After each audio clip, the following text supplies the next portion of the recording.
আমরা কি দেখে ভোট দেওয়া উচিত, কি দেখে ভোট দিবেন? আমাদের দেশে মানুষ তো মার্কা দেখে ভোট দেয়, তাই না?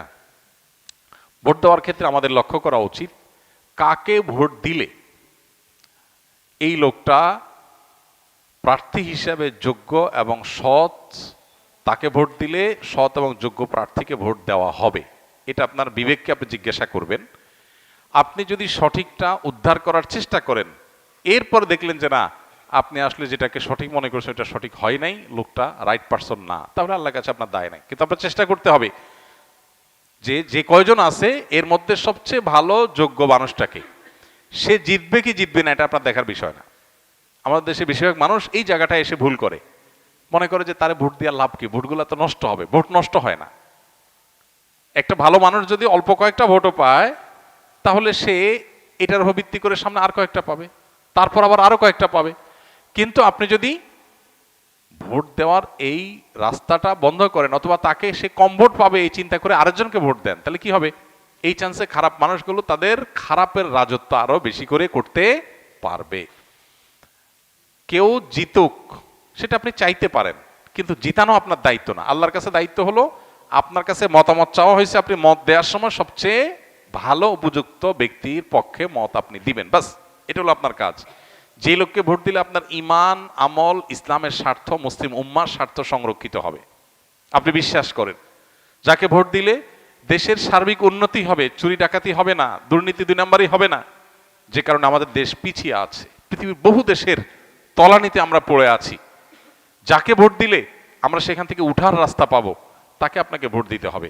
এক্ষেত্রে বায়াসনেসের ঊর্ধ্বে উঠা, এই ক্ষেত্রে আপনার গোষ্ঠীগত, বংশগত, পরিচয়গত, এই সমস্ত বিষয়গুলোর ঊর্ধ্বে উঠা, সামান্য একটু স্বার্থের জন্য, একটু টাকা পয়সার লোভে আমরা আজকাল অনেক সময় ভোট দিয়ে দিই, সেটা যেন না হয়। আল্লাহর কাছে অনেক বড় একটা জবাবদিহিতার জায়গা। নবীজি বলেছেন, ইদা উসিদাল আমরু ইলা গায়রি আহলিহি ফান্তাজিরিস সাআ। অযোগ্য মানুষকে যখন কোনো জায়গায় বসানো হবে, অপাত্রে যদি মানুষ তার মতামত দেয়, বা কোনো অযোগ্য মানুষকে যদি কোনো যোগ্য মানুষের চেয়ারে বসানো হয়, তাহলে কিয়ামতের অপেক্ষা করবা তোমরা। এটা কিয়ামতের আলামত। এই আলামত এখন চলে আসছে না, আসছে নাই? অতএব আমাদেরকে এখানে দায়িত্বশীলতার পরিচয় দিতে হবে। আল্লাহ বলেছেন, ইন্নাল্লাহ ইয়ামুরুকুম আন তুআদ্দুল আমানাতি ইলা আহলিহা। আল্লাহ তাআলা তোমাদের নির্দেশ করেছেন আমানত যথাস্থানে পৌঁছাও, অপাত্রে যেন আমানত না যায়। আল মুস্তাশারু মু'তামান। একজন মানুষ তার মতামত চাওয়া হলে, পরামর্শ চাওয়া হলে, তখন সে আমানতদার হয়ে যায়, তার কাছে এটা আমানত হয়ে যায়। অনেক বড় একটা ব্যাপার। আমানতের খেয়ানত করলে এর ভয়াবহতা অনেক বেশি, এবং যত অপকর্মের দায় আপনাকে নিতে হবে, বিশেষ করে এই সুযোগ পেয়ে যত অপকর্ম সে করেছে, যদি আপনার ধারণা থাকে যে সে এই টাইপের কাজ করতে পারে, তাহলে সৎ মানুষ, নেককার মানুষ, দিন, উম্মাহ, ইসলাম এবং দেশের সার্বিক কল্যাণ বিবেচনা আপনাকে করতেই হবে। আমি যাকে ভোট দেবো সে জিতুক কি না জিতুক সেটা আমার বিষয় না, সে জিতবে কি জিতবে না এটা আমার বিষয় না। আমার দায়িত্ব আমার সিদ্ধান্তটা সঠিক জায়গায় দেওয়া, বাকি আল্লাহটা আল্লাহ দেখবেন। আল্লাহ যদি তারে সুযোগ না দেন, সেটা আমাদের অযোগ্যতার কারণে আল্লাহ দেন না, কিন্তু আমার দায়িত্ব আমি সঠিকভাবে পালন করতে হবে। আল্লাহ আমাদেরকে তৌফিক দান করুন। কোন আলেমগণ বলেছেন ঈমান টিকিয়ে রাখতে হলে ভোটে অংশগ্রহণ করা যাবে না। আবার কেউ বলছেন ইসলাম ক্ষমতায় আনতে ভোট দিতে হবে। আমরা সাধারণ পাবলিক কোন দিকে যাব? দেখুন, এই বিষয়ে আমরা বলেছি এর আগে। হ্যাঁ, যারা মনে করছেন যে গণতান্ত্রিক বিধি ব্যবস্থায় আপনি ভোট দেওয়া মানে হলো গণতন্ত্র টিকিয়ে রাখা, প্রতিষ্ঠা করা, এখানে ইসলামের পথ রুদ্ধ করা, ইত্যাদি ইত্যাদি অনেক যুক্তি পেশ করে ভোট দিতে নিরুৎসাহিত করেন এক শ্রেণীর আলেম বা এক শ্রেণীর মানুষ। আমি বলেছি যে পৃথিবীর সংখ্যাগরিষ্ঠ ওলামা একরাম, সেটা আরব বলেন অনারব বলেন, তারা কিন্তু যেই সমাজ, গণতান্ত্রিক সমাজ বা যে দেশে গণতন্ত্র প্রতিষ্ঠিত আছে, প্রচলিত আছে, সেখানে তুলনামূলক ভালো মানুষ যে দিন, ইসলাম, মুসলিম উম্মাহ এবং দেশের কল্যাণে আসবে, সেই ব্যক্তিকে নির্বাচিত করবার জন্য ভোট দেওয়ার পরামর্শ দেন। এবং শেখ মোহাম্মদ সালেহ আল হুসাইমিন রাহিমাহুল্লাহ, সৌদি আরবের, তিনি কিন্তু এই ব্যাপারে বিশেষ গুরুত্ব আরোপ করেছেন। অতএব আমিও মনে করি তাই, যে যেখানে ভোট দেওয়ার মাধ্যমে আমি অন্তত মন্দ ঠেকানোর এবং তুলনামূলক ভালোকে এগিয়ে নেওয়ার চেষ্টা করতে পারবো, সেই সুযোগটা আমার নেওয়া উচিত। ভোট যাকে দিলাম সে জিতলো না, হতে পারে সে জিতবে না, এরকমটা আপনার মনে হতে পারে, কিন্তু কি হবে, এই ভোটের পার্সেন্টেজ, তার মতামত, সে যদি কোনো সত্য পথের পথযাত্রী হয়ে থাকে, তাহলে তার মতামতকে সমাজে প্রতিষ্ঠিত করার ক্ষেত্রে এগিয়ে যাবে সে। সমাজে প্রভাব তৈরি হবে যে এত পার্সেন্ট মানুষের মতামত এটার কারণে সমাজের বা রাষ্ট্রের নীতি প্রভাবিত হবে। এই জন্য আপনার একটা ভোট গুরুত্বপূর্ণ। আমি মনে করি যে ভোট দেওয়ার চেষ্টা করা উচিত যদি সুযোগ থাকে।